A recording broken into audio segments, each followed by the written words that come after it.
Listen to this. Hey everyone, it's Ben Hardy here, and in today's video, I'm going to be reviewing the all-new Porsche Taycan. First and foremost, though, a huge shout out and thank you to the Strong Audi here in Salt Lake City, Utah for giving me some time with this Taycan. I'm going to include a link to their inventory in the description down below so you guys can check out what they have currently. If you have any questions, just ask for Mike or Landon. And then I quickly want to mention for the 2023 model year with the Porsche Taycan, there are some minor changes, including slightly faster charging, a little bit more range with pretty much every single model. They're getting rid of the Aero wheels because I guess that nobody wants them. And then on top of that, what they're also going to be doing is slightly revising the infotainment screen so that it just looks a little bit better and is a little bit more responsive as well. With that being said, let's get into the review.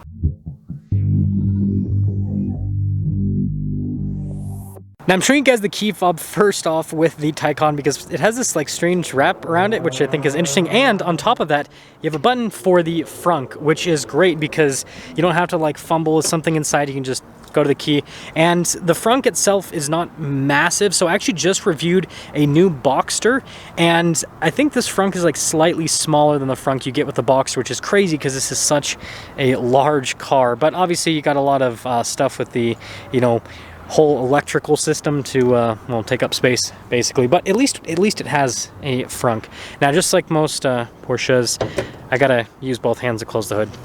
Now, before we go over the front end styling of the Taycan, I quickly want to go over some of the performance specs. So we have about 245 miles of driving range, 79.2 kilowatt hour battery pack, 429 horsepower, 472 pound-feet of torque. You do have an overboost function, which will give you 522 horsepower with launch control, basically. Dual electric motors set up, and so pretty solid from an EV perspective. Now, actually going over the front end styling with the Taycan, I think this thing looks so cool. So you actually have these really distinct lines there on either side in the center of the hood with the Porsche logo, front and center. And then you have the signature daytime ring lights around the headlight itself. Parking sensors here on the front end, and then obviously it's pretty much all closed off because it's fully electric. There's a little camera there on the front end as well. And it just, you know, has this cool futuristic look. And, you know, this was released for what, the 2020 model year, and it still looks really cool and modern to this day, even several years after release. Coming on the side here, our tire and wheel setup is 265, 35, 21 in the front, and then 305, 30, 21 in the rear. So a little bit of a staggered setup, at least with the tires, not with the wheels, obviously. But you guys can see the design on the wheels, pretty interesting. Now, something that I've seen is some of the Taycans will have that portion of the wheel like body painted, and so it looks pretty crazy. But I do like the silver on this, and then you guys can see with the brake caliper how that is painted white, contrasts nicely with the black spokes on the wheels. And then you guys can see the brakes themselves, they're absolutely enormous. And aside from that, what you guys can see here is we've got the pop-out door handles. It's kind of like a cool thing with the Taycan. And then here's kind of like your full side view, and again, it has that cool sleek look. And again, this is a very large car. Now, something that I have to mention because it's just a cool party trick with the Taycan is the charge ports. So you just slide your fingers under that, and then it opens up the charge port door. Which, yeah, it's kind of a cool party trick right there, and I guess I didn't slide it properly. There we go. And it does have charge ports on both sides. So same thing here. Just kind of slide your finger underneath. So yeah, again, cool party trick, and it's cool that it has it on both sides so that you don't have to really worry about parking, or rather how you park it, right? Now I've got the key fob here again. We're just going to hold this function, and that will actually open up the trunk here in the rear. And notice we've got this bag that has the whole charging cable set up, and all of the two metallic plaques on either side.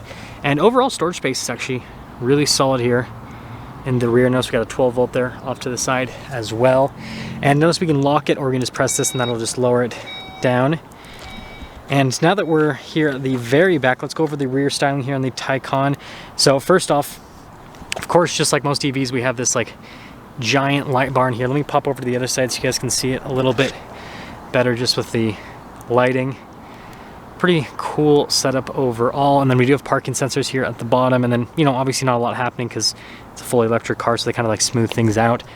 But overall, you know, seeing this in person, I think it looks really good. Now, here is the door panel in the rear. You guys can see really nice leather trim here at the top, and pretty much like all over the door panel, like everything's covered in leather, it looks like. They got a regular window control here. You can see one of the speakers for the Bose sound system. And then here are these seats in the Taycan. Really nice perforated leather there in the center. And actually, I'm pretty curious. Ooh. Well, legroom's pretty good. Now, headroom, like I fit, but definitely, like you can tell it's sloped. Notice we have our own climate zone here in the rear, which is pretty cool. And of course, we have a cup holder armrest. I really like these seats though. They look really good, but they're also just like really comfortable as well. So they did a great job on the seats. Let's head to the front. So here is the front door panel. You guys can see again with the leather trim here at the top and then all down below. And then notice with the memory seat function right there. And then we've got all of our like window controls here with the mirror adjustments. Usually the mirror adjustments are like in front of the window controls. So this is opposite, which is very interesting. There's a quick look at the mirrors, by the way. Now it says Taycan 4S. And then look at the front seat here. And again, you guys can see with all the bolstering. Looks fantastic. And then here's seat setup down below. Power adjustments here on the side. Then here's the pedal layout. And then you guys can see more nice leather trim here and then on the dash. And let's pop in. Now normally I have a clip showing like the whole gauge cluster starting up and everything, but as soon as you step in the car, everything is already on basically. So you just have to like put your foot on the brake and then shift it into gear. And I can say that because this has a 2-speed automatic transmission, which is kind of interesting. Anyways, really nice leather trim all around the steering wheel. And notice we've got, of course, the Porsche emblem there in the center. And I actually have to put it into drive so I can turn the steering wheel. You guys can see we got like our turn signal stock, we got cruise control stock down below, and windshield wiper stock. And overall, I like the feel of the steering wheel. And it's got normal practical controls like your voice command controls, phone controls. And then notice we have our drive mode select on the steering wheel, which kind of gives it a special feel similar to what you get in Ferrari. But I will say this button's definitely more plasticky than what you see in Ferrari a lot of the time, but there's the steering wheel. Now I'm kind of conflicted on this gauge cluster. I think it looks fantastic, and we can actually go through the drive modes. So notice we have a normal, sport, sport plus, sport individual, and then on the other side we have a range mode, and notice you can't go above 60 miles an hour. And those different drive modes will adjust the suspension accordingly. But notice we have like these controls here up the side for the lights. So this is actually like a touchscreen here on the side. Kind of interesting. And also here on the other side, so like for the suspension, so I can make it like firmer if I want, for example, right? And then we also have this for the air suspension. Notice that, I mean, like I'm clicking on it, but you got to like really press in, but you can't see those controls. Like, look, so it's cool, but it's also like as a driver, you have to like veer off to the side to see the controls on either side. So yeah, kind of weird. We of course have the Porsche clock there at the top, and then really nice material use in the dash, so it's all leather. And then here's the infotainment screen. So first off, we're gonna pop it into reverse. So you guys can see we've got a full 360 camera system, trajectory lines turn with the steering wheel, and you know, resolution's fantastic on the camera view itself. Just a really good camera system overall. Like Audi, Porsche, like the Volkswagen Group, they do good with the camera systems nowadays. Now, as for the rest of the infotainment system, you got like a shortcut bar here on the side. And overall, you guys can see that response time on it is pretty solid. And then notice here with like the drive setup. And then also you can see here with charging, you can do that whole setup right there. And then it lets us know 86%, 232 miles right now. So you can actually get better than what the EPA rates us at, which is pretty cool. But yeah, I mean, seems easy enough. But the weird part is there's even more screen over here on the passenger side, which I'll go over in a little bit.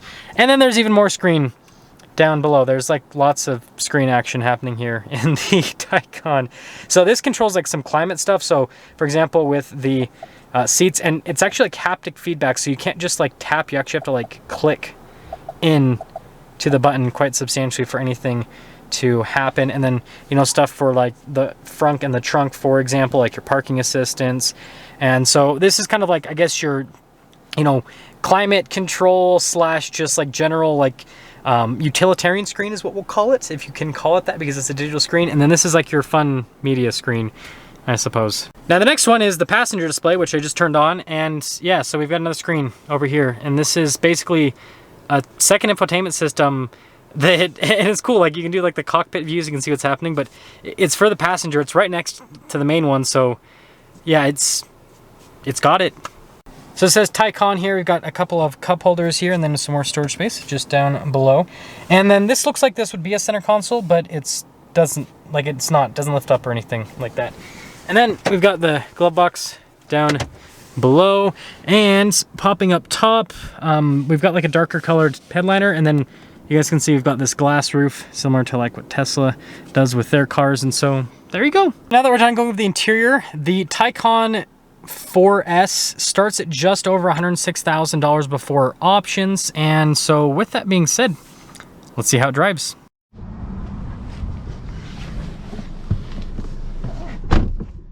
Okay, let's talk about visibility before we set off. Here's your visibility over the hood, and you guys can hopefully see the heads-up display now. Both of the mirrors, and then throughout the rest of the rear. And let's set off. Actually starting off in the parking lot, because I will say this whole like pull tab thing is not exactly super intuitive. Like, I'm sure you get used to it, but it's kind of annoying. I've like literally clicked the windshield wiper stock several times because I drive a lot of different cars, and like a lot of cars will have like Mercedes will have like a little column shifter there, and so like I use that instead of the actual shifter because yeah, it's just not in the most intuitive place. That is for sure. Now I actually want to pop it into the range mode there because I want to see how like slow it feels in the range mode. Don't worry, we'll get a Sport Plus acceleration. And I want to make sure that the suspension, yeah, so the suspension's in the comfort setting, because I've heard a lot of complaints basically about the Taycan being a lot rougher riding compared to the Audi version of this, the e-tron GT. And so I basically am very curious as to basically see if, hey, is that reality? Like, is this significantly rougher riding and all that? Makes cool sounds. Just like most electric cars, right? Instant power, instant torque. So like when you're just doing normal around town driving, it's great. It really is. I guess that I'm not allowed to turn there. So we're gonna have to go down one more street compared to normal, even though it looked like it was open. Better be safe than sorry. Yeah, it's actually pretty quiet. I will say the steering feels a lot different than the e-tron GT. This feels like a lot more direct, if that makes sense. You can tell that it's a little bit firmer overall, and it just feels a little bit more direct as well. So it definitely, kind of has more of that Porsche steering feel. So I guess you could say it's a little bit more engaging with the steering. Still makes cool sounds. So I'll pop it from range to normal to see the difference with that. Turn signal's kind of, I wouldn't say it's obnoxious, but it's loud. I do like the sounds it makes.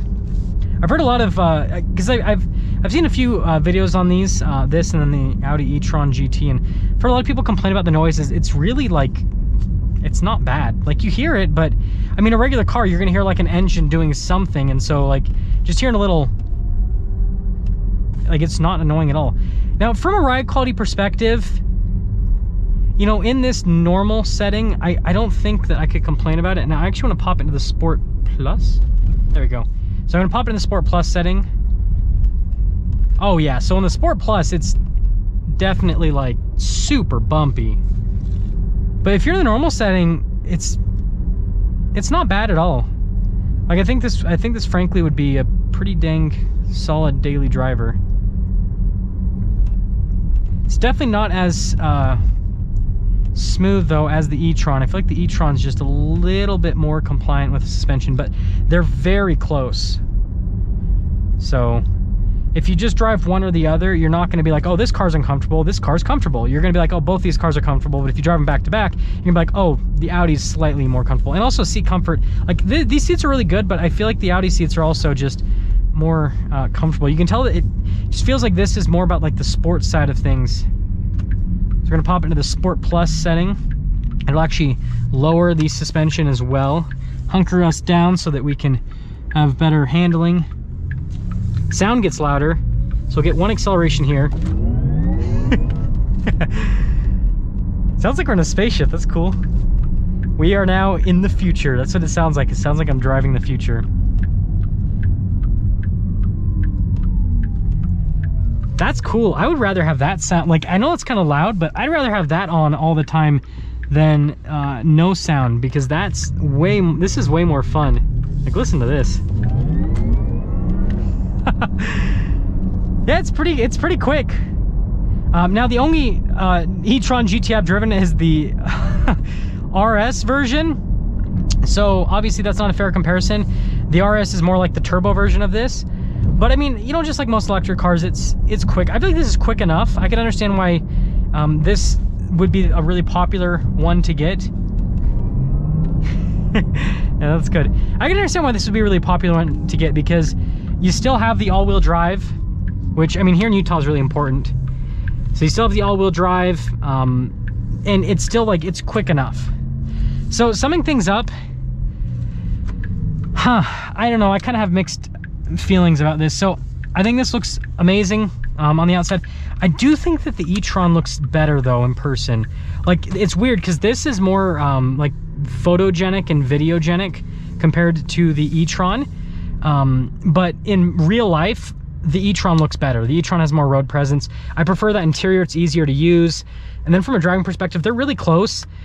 I'd have to say that I'm gonna go with the e-tron over this personally, because I feel like it's just a better value, because I feel like I can get a little bit more car for less money. And on top of that, like, they drive so similar.